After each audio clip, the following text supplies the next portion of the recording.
I hate to say this, but you want to know why she started having so much animosity towards me? Because I ended up finding out the truth, y'all. I caught her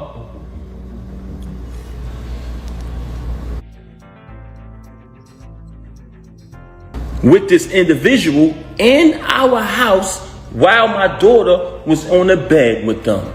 Hold on a second. He caught her in their own house, on their own bed, with their daughter right there, with somebody else. And now he's putting it all out there. This is not some little dish, y'all. This is pure buried hatred finally spilling out. And the truth that came out of his mouth, it's gonna give you chills. Hey, welcome back to Celeb Spill, my loves. Okay, today's story is so hot, I'm literally shook. Papoose has finally broken his silence, and he threw everything at Remy Ma: cheating, betrayal, money, family, all of it. So grab your snack, get comfy, because today we are going all the way down to the bottom of this drama. Let's get into it. I hate to say this, but you want to know why she started having so much animosity towards me? Because I ended up finding out the truth, y'all. I caught her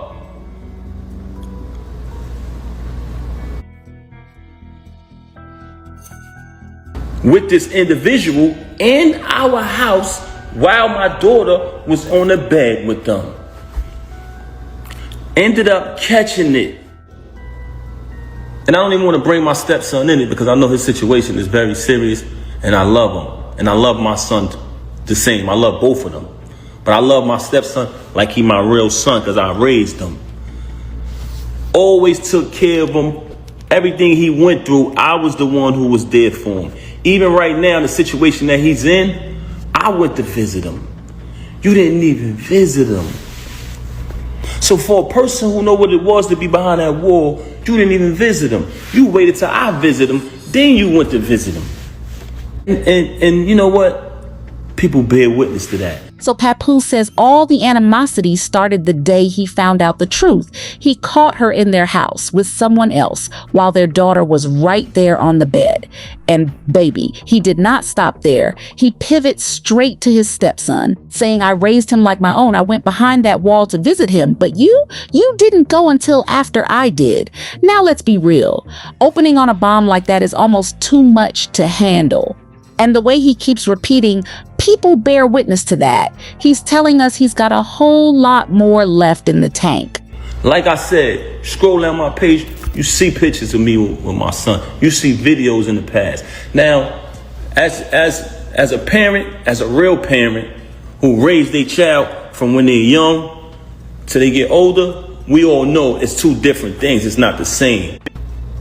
And you know what?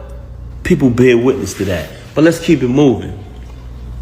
Like I said, scroll down my page, you see pictures of me with my son. You see videos in the past. Now, as a parent, as a real parent who raised their child from when they're young till they get older, we all know it's two different things. It's not the same. As your child gets older, all my kids, you know what I'm saying? Sometimes you go through certain stages where y'all don't see eye to eye, certain situations take place. That's normal in parenthood. But I love my son, I love my stepson, I love all my kids, I love my daughters, all the same. Like I said, as your kids get older, sometimes y'all have differences because as a parent, certain things you want for them, certain things they want for themselves. Here he goes into real parent mode, saying as kids grow up, you have your differences, but the love never changes. All my kids are equal to me. And then the warning, don't you ever try to threaten me to exploit my son. And this is where his whole tone shifts from defense straight into attack. He's saying you can never use his lifestyle, his choices as a weapon against me. He's hurt, but that warning is ice cold and dead straight. But that doesn't change the love. Love all my kids the same. So I just wanted to point that out. So don't ever try to threaten me to exploit my son. You can never threaten the lifestyle that he chose to live. That's up to him. That doesn't mean I don't love him. Let's move on along. Cause I gotta make sure I don't. And then I think that the relationship with my mother-in-law, you know what I'm saying? Because I love her to death, and she was one of my closest friends. She still is. And your entire family, you want to pretend Like you got any type of love for my son? You don't got no love for nobody in my family. You never showed no love for, you had animosity and hatred towards everybody, especially other women. You are a very unhappy individual. So you want to now fabricate and try to make it seem just so you can exploit? Now he brings up his mother-in-law, saying she's still one of my closest friends. I love her to death. And then he flips it onto Remy's whole family. You never showed love to anybody, especially other women. You only carried hatred. And then that devastating line, you are a very unhappy individual. Boom. That's where it all turns personal. This isn't drama anymore. This is straight character assassination. And he's saying it all without raising his voice, which honestly makes it cut even deeper. I told y'all earlier, I'm gonna let y'all know one of the reasons why she has so much animosity towards me. And I never got to finish that because people kept calling my phone. But you know what? I'm gonna let y'all know. But before I let y'all know that, I do want to say this. I've supported your whole family, not just you. I've supported your whole family financially ever since I've been around them. Right now, you're not speaking to nobody in your family. You're mad at them because they still love me. So if I'm this guy who don't support, who don't pay money, who don't pay bill, don't do this and that, why your whole family love me? Because not only was I there morally, I'm there for them financially too. If anybody called me and say, yo, pal, I need X, Y, Z, I give it to them.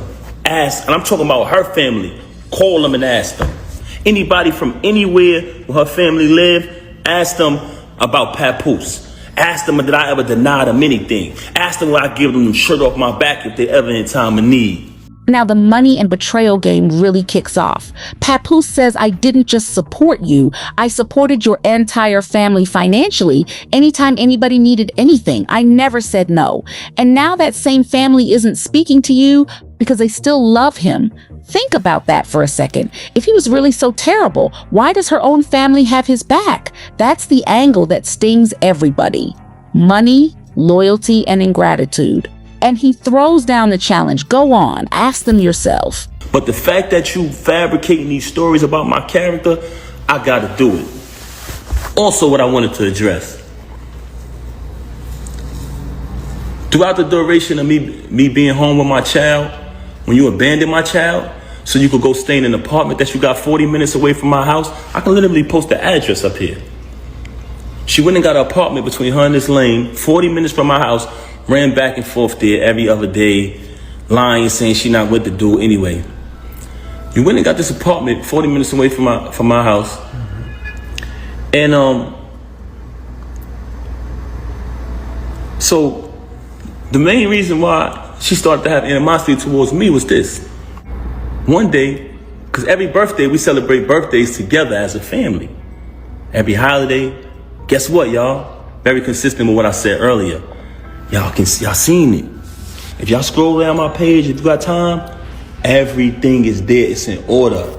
This social media thing, it has its pros and cons, but if you go through it, it tells a story. But if you go to her page, the history, a lot of it is erased because that's what people do when they got something to hide, when they want to try to be somebody that they're not. Now here comes the juiciest part.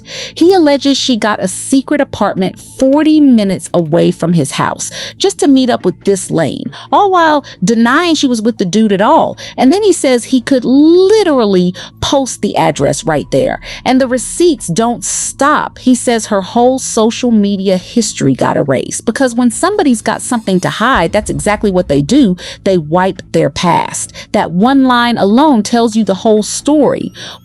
She want to go around the lane and change the story around. Lied to him bad. He's a clown.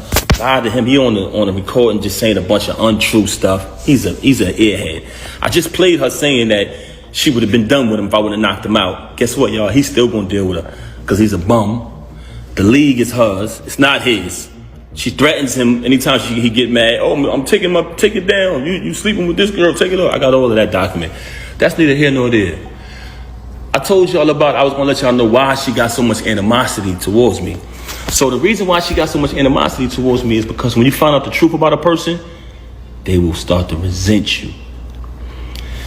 Every birthday we celebrate as a family. Okay. Matter of fact, I'm gonna go back further. When she was away, I visited her all the time. I visited her so much that I feel like I know a lot of the people she was locked up with. Because I sat on the visiting floor from 8 in the morning to 3:15 when the visit is over. So through that time, she would just tell me certain situations that was going on in the jail and all of that. Anybody from Bedford Hills, can you please step to the front? Are you calling her BBL Drew now? Because you called me BBL Shamea. I dare you to get on the internet and show your body the way I did. Oh, I don't mind, baby. I will drop it right now. This was the reunion's most savage, most body-shaming episode. And trust me, the comebacks that followed were even more brutal. So the holiday, this time her birthday comes. She's been home a couple years. I don't remember exactly what year it was, but she informed me, hey, such and such just came home, one of the individuals who she was locked up with. So I said, oh, okay, that's cool. But I remember the name from when she was away. I don't think nothing of it. Oh, this year, we always celebrate our birthdays together. Me, her, and the baby birthday, my birthday, our family. They all come around. It's like, that's how I was raised, so I'm real big on family. So this particular year, she says, I want to have an all-girls party. So I'm like, okay. So you don't want me and the baby to come? All right. No, just my friends, all girls. I'm like, damn, that's a little, I don't want to say strange, but I was like, okay, we usually do it as a family, but this is cool. You want to have it with all girls. So she has the all girls party. I don't go. I falls back. The friend who was incarcerated comes to the crib. She attends the all girls party, all the friends, cool. After that, we had like a little dinner in the basement or whatever at the crib. So this is the first time I seen homegirl outside of when they was in the penitentiary together. So I see her at the crib.